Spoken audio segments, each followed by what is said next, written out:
Now let's begin the conversation. The last is yet to be heard about the just concluded governorship elections in Edo State.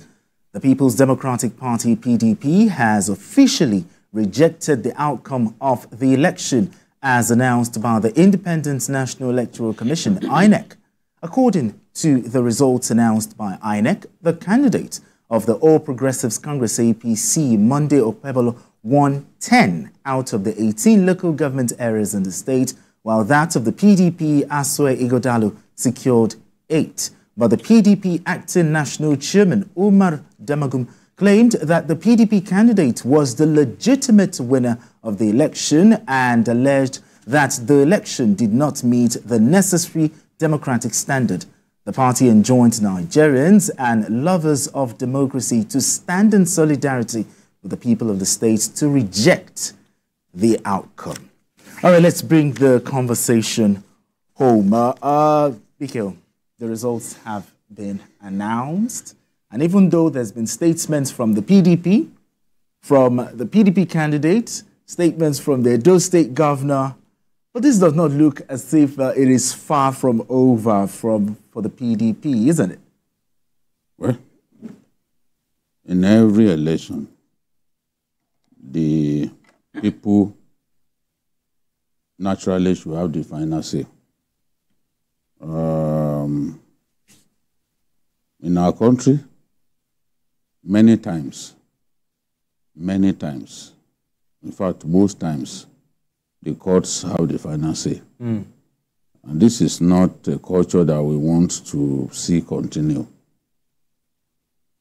We must do our best to promote electoral integrity. We must do our best to deepen people's trust in the process. The more people trust the process, the more politicians will do away with electoral litigation. Everyone has his opinion on the Edo elections. Okay. I was listening to one of the PDP stalwarts who argued that from EC8C, Akoko Edo, that the result entered into from EC8A for Akoko Edo was different to what was posted on IREV. When you look at this last election, INEC did much better in terms of voter engagement, in terms of the use of technology, because we all saw that on IREV they had posted a lot of transparency. Yeah, they posted a lot of those results. But the the PDP stalwart is saying that some of the results that they saw on IREV did not match what was announced at the collation center. And so I was expecting a lot of examples. Because if you want to demolish the integrity of the electoral process, you must show evidence, some convincing examples, not just one. Not just one. Now, I was saying Akoko Edo, they are saying that APC had 34,847 recorded in the final vote tally. But that on IREV, they actually had 25,010 votes. Now, they are saying that on the same IREV, PDP, for the same polling station, PDP got 18,620. But on IREV, but on the collation center, what was announced was 15,885. We do not know where these discrepancies came from. But one thing is certain. Okay. The IREV will never be an alternative to the collation center. The collation center, okay, where the seat with agents and all that. So that is the final vote tally that will be announced. And the courts have ruled. The Supreme Court? Yes, the courts, not just the Supreme Court, at every level. Okay. The courts ruled that the IREV is not an alternative to what transpires at the collation center. Okay. Now, the way the IREV is conceived, okay, where there is a doubt, like it happened in Adamawa State, okay, where there was argument between the returning officer and the evidently compromised REC. Okay.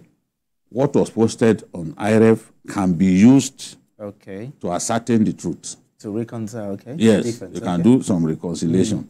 But I think that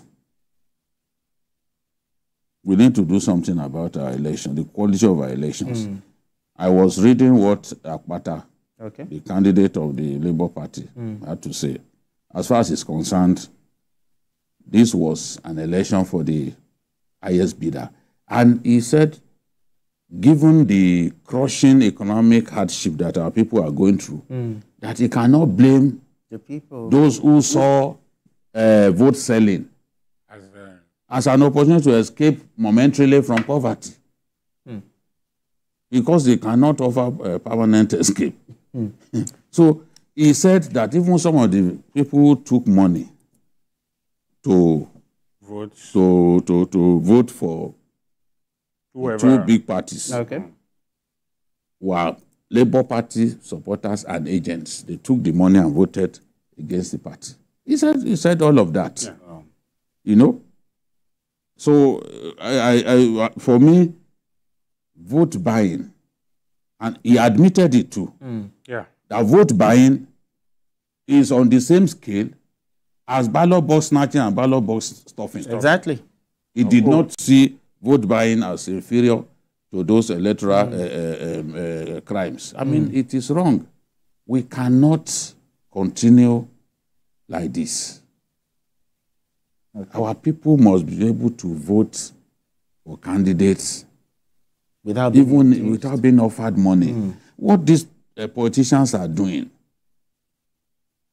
especially the two dominant parties, what they are doing is irresponsible. You can't keep going to offer people money to vote for you. Come on. When we were growing up, nobody was doing this, at least on the scale that we are seeing. And it now looks like 10, that 000. It now looks that we are even condemned to continue to see vote buying. I predicted that Edo election will set a record in terms of vote buying. Yeah, you did. I remember you did. 20,000 was being offered people to go and vote. Maybe Ondo, they will take it to 30,000. That's how devious our politicians have become. Oh dear. All right, let me come to you here. The Labour Party candidate who came a distant third said the election went to the highest bidder.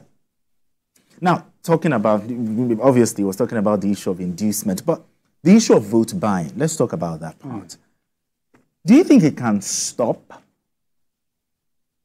Or will just continue like that because of the situation, the economy? Do you think it can stop? You see, all these things we all complain about. But when it comes to time to act, we all fall into it. Okay. Akpata has described he said it is not an election but a transaction. I agree with him in total. And almost everybody, we agree that that was what happened. However, the problem is that we all agree or condemn it. But when it comes to time to act, even those who are condemning the election today, I mean some of the people in Edo State who are condemning the election today, if you ask them deep in their hearts, some of them are also guilty of what we are talking about. They collected money and voted for the highest bidder. And who, in this case, the highest bidder does not necessarily mean the winner. Okay. It depends on where they are voting. So if we are talking about the highest bidder now, we are not saying that because one party is declared the winner is perhaps the highest bidder in this case. It might be the highest bidder in Ward A or local government A, but not the highest bidder in local government B. True. So all the three parties, at least from what the LP candidate has said, are guilty. Because if he has said that the party, the vote went to those who can give, because from his statement, it means that they also perhaps gave, but what they gave was not enough to stop the others to change the tide. Now, but you see, the problem now is that he even said everyone. He said he has no sympathy for PDP. Yes. The PDP was only outmaneuvered in the bidding war with APC. Oh dear. So you see what we are saying? What is there now is let no one complain when the results, when the chicken comes home to roost. Because if you have been given 20,000, 5,000 or whatever thousand, you've taken a moment relief for a 4-year hardship. Because that's the way I've seen it. Now, in all honesty, talking about yes, will it continue like that? How do we stop it? Should we go back into our Electoral Act, review it, or the EFCC? I saw the EFCC there. I thought they are supposed to be the one to. The vote buying did not start or did not begin on the voting day. Mind you, it might have heightened on that day, but the EFCC cannot be everywhere. Look, in all this, when we talk about EFCC, police, this, we are only overstretching ourselves. All what we need to do is every one of us must look at ourselves. I can accuse you of a wrongdoing, of something I'm even much more guilty of, because I see your own, I don't see my own. And that is the problem with Nigeria. Many people today, the problem that we have in Nigeria, government has its own contribution to it, but majority of it comes from each and every one of us. The EFCC cannot go to every campaign rally. The EFCC cannot go from ward to ward if the ward chairman is going to campaign. So when you talk of vote buying, it is the individual. As long as we don't change ourselves, this thing will continue forever. So you can't stop vote buying unless you change yourself. The change begins with me. That is the mantra. It begins with... All right.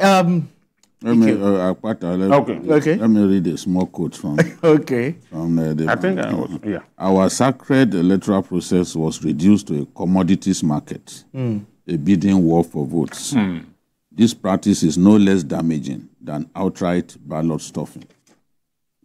So... he made that point clear, and before the election, we said this will happen. It has happened on a very big scale. I wish the Nigerian politicians, whether in APC or PDP or Labour Party, because Akpata cannot say that he does not know that it is money these days that determines who wins election. All right, this is not NBA politics. You are going to have to spend a lot. And it's not also by TV jingles and all that. Yeah, because he did lots of it. The field war, what you do, the door-to-door campaign that you do, during which they also slip money into people's hands inside their homes. During which sometimes they donate rams and cows. Because I saw there was an election, an off-season election that happened before the Muslim festival. They were giving people rams and cows. This is not fiction. It is what I saw. And some of the electoral, some of the NGOs complained that even weeks before the election, voter intimidation had begun, and that weeks to the election, they had begun to compromise voters. So politicians spend a lot more money now in the days leading to the election than they spend. Now, how do we, does it make it right? Because if you go to other countries like the UK, I'm not sure a mayor or councillor who have to tip somebody and take money for. Is it our mind? Do we need to orientation? Somebody started the Dibo Funwako Sebe. Somebody started that. In the southwest here, one politician started it. And now it's gone, yeah. In the north, they will not just give people money. Women, they will give them 6 yards of clothing. Of clothing, yeah. You will see them holding their wrapper. They are going.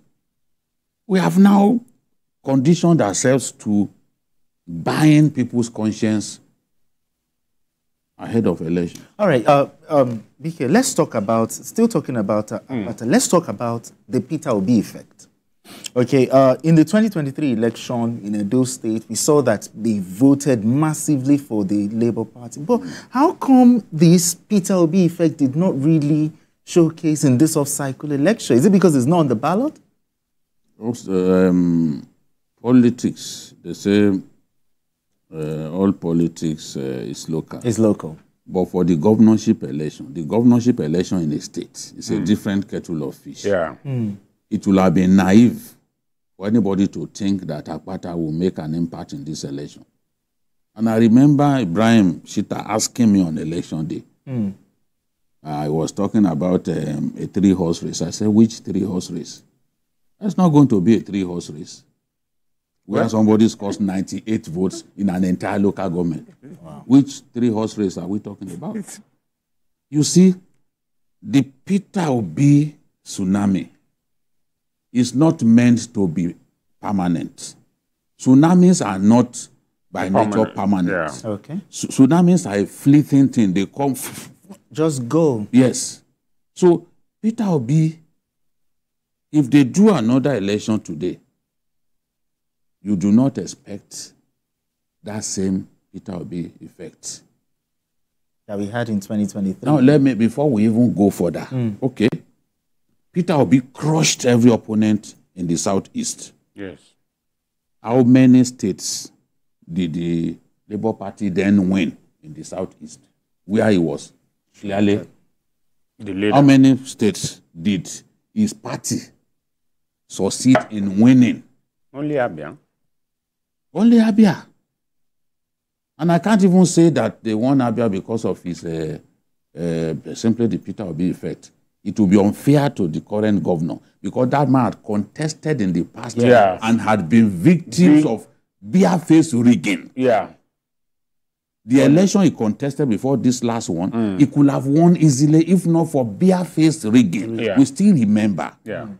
Yes, you can give Peter Obi some credit. Yeah. But to imagine that the current governor of Abia could not have won an election even without the Peter Obi, it will be offending God. Yeah. Because he had shown capacity to win in the past and was rigged out. Okay. Yes. Bare-face rigging, in your face rigging. What the Americans will call in your face rigging.